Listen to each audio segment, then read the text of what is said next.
El doctor Nelson Troconis Parilli creo que es el especialista en materia jurídica que ha trabajado más este tema, tanto en la universidad como con libros.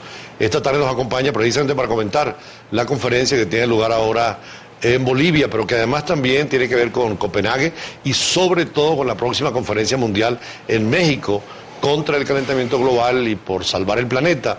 ¿Cómo fue esa iniciativa de trabajar en el tema ecológico en base a tu formación jurídica?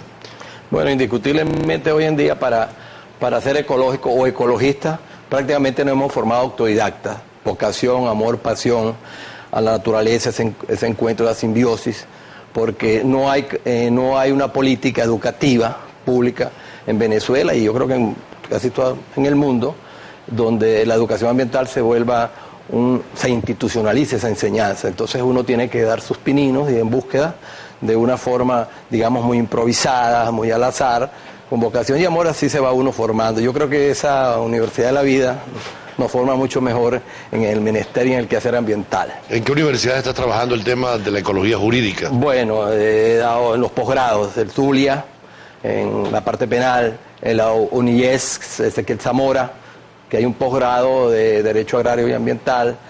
He fundado cátedras en Derecho Ambiental, específicamente en la Universidad de Valle Monboy en Trujillo.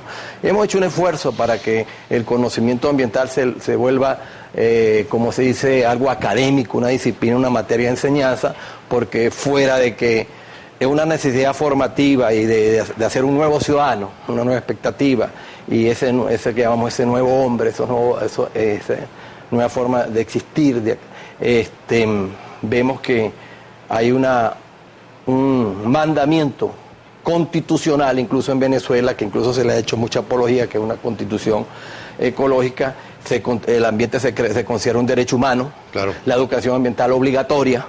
Entonces Venezuela tiene unas herramientas, una arquitectura jurídica muy rica, muy nutrida, pero vamos a la práctica, y en la práctica vemos todo lo contrario.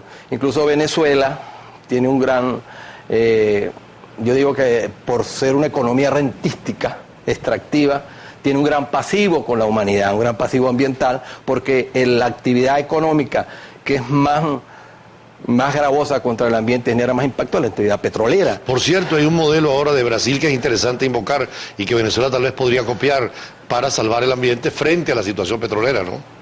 Bueno, el modelo conozco otro, pero sé uno de Ecuador. De Ecuador, perdón. De Ecuador es interesante, pueden verlo, es recién que Ecuador, de una forma muy responsable, se consiguieron ricos yacimientos de petróleo en una zona selvática, pero muy responsablemente, incluso ha habido una iniciativa de movimientos ecológicos y se ha planteado lo que se llama declarar un fideicomiso. Fideicomiso es una figura que se contempla en el marco de las Naciones Unidas, donde se puede someter, respetando la soberanía, un área determinada a ciertas condiciones de observación.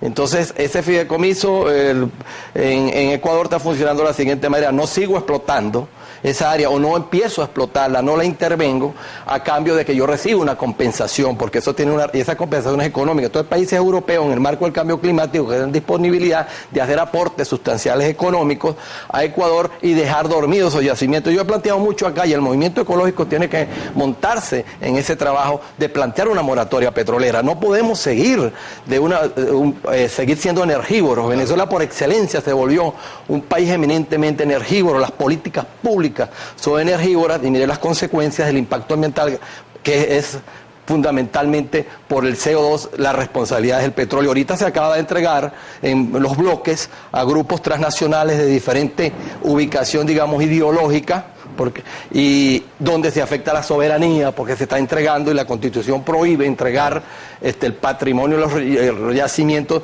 a empresas no nacionales, por un lado, y luego se está generando una intervención a un ecosistema muy frágil, que es donde están las reservas hídricas más importantes, el pulmón del planeta, los servicios ambientales, y Venezuela en esa voracidad incontenible que yo le llamo energívoros, hicieron una entrega, amén de que se está afectando la soberanía. Vamos a hablar sobre este tema más adelante, tenemos compromisos comerciales, pero también el cuadro internacional, sobre todo tomando lo que está sucediendo en Bolivia y lo que viene ahora en México en el aspecto mundial. Ya regresamos.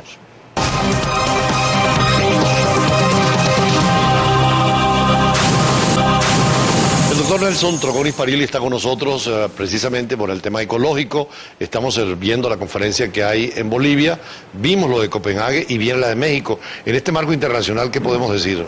Bueno, mire, yo soy escéptico en cualquier resultado. Incluso se hizo mucha especulación a raíz de la reunión de Copenhague y entonces hubo posiciones ideologizantes. Yo he dicho que el ambiente no puede tener un discurso político, una ideología, porque incluso ni dentro del marxismo, los que hacen eco con el marxismo, el Marx nunca trató, porque la época... Tema nuevo, el tema nuevo, tiene 50 años, Marx fue para 1800, lo más que trató Marx y Engels. Este es un tema interesante, yo a veces doy charlas sobre ecosocialismo, y el marxismo nunca tocó ese tema por una razón, porque el marxismo lo que pensaba era en la productividad, en la lucha de clases, y el tema y el desarrollo tecnocientífico, el desarrollo industrial, es el que nos ha generado la crisis ecológica y la preocupación por el tema ambiental. Entonces esas cumbres donde yo veo se rajan vestiduras y se le da un tinte muy político, ideológico, y no sé sincero en el tema, yo veo que es difícil, ningún país va a apagar sus chimeneas o a reducir las emisiones a cambio de nada, porque eso genera una crisis en cada país, porque nuestra plataforma y nuestra matriz productiva energética es fósil,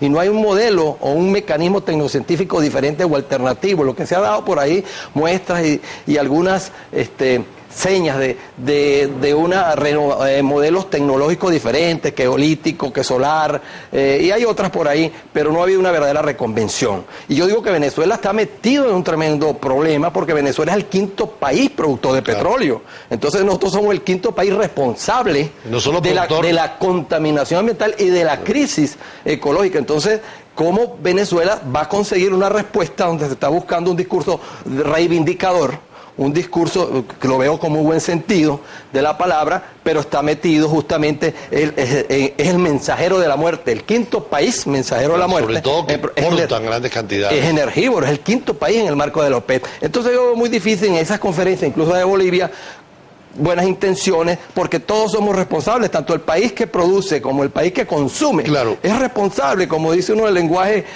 coloquial es tan responsable como el ciego, como el que le da el garrote. Claro. Y entonces nosotros estamos produciendo y vamos a responsabilizar aquí. Entonces Venezuela tiene que sentarse muy seriamente a discutir, dejarse energívoro y plantearse una moratoria petrolera, y ahí tiene a su par en Ecuador, que está dando un ejemplo en el mundo con el fideicomiso. Es interesante. Ahora supe que ustedes van a ir mañana al Tribunal Supremo de Justicia. Hay una propuesta que va a presentar el Movimiento Ecológico, que además tiene seguidores en otros países. Es el caso de Argentina. Sí, cierto.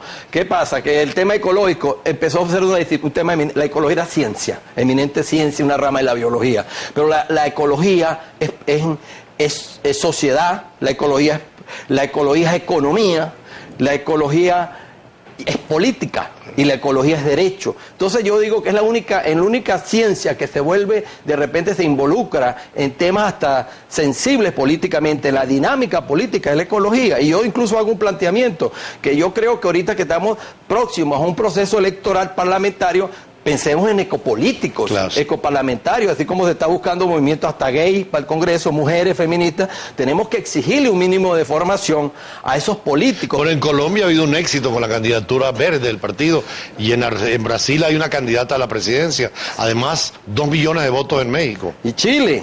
Y Chile increíble, también. Nosotros tuvimos en ese proceso, nos reunimos con el candidato del movimiento, pero es que Chile es increíble, la madurez política de Chile en ese sentido pues permite ese repunte del movimiento. Entonces Venezuela estuvo a la saga, eso es analizable y en otro tema muy largo, porque Venezuela es apenas ahorita que ven el ecologismo como arromático, quijotesco y de una forma secundaria, no. Ahora, pero ¿por qué van al Tribunal Supremo de Justicia? Bueno, precisamente porque estamos conscientes que si no hay capacitación, si no hay formación,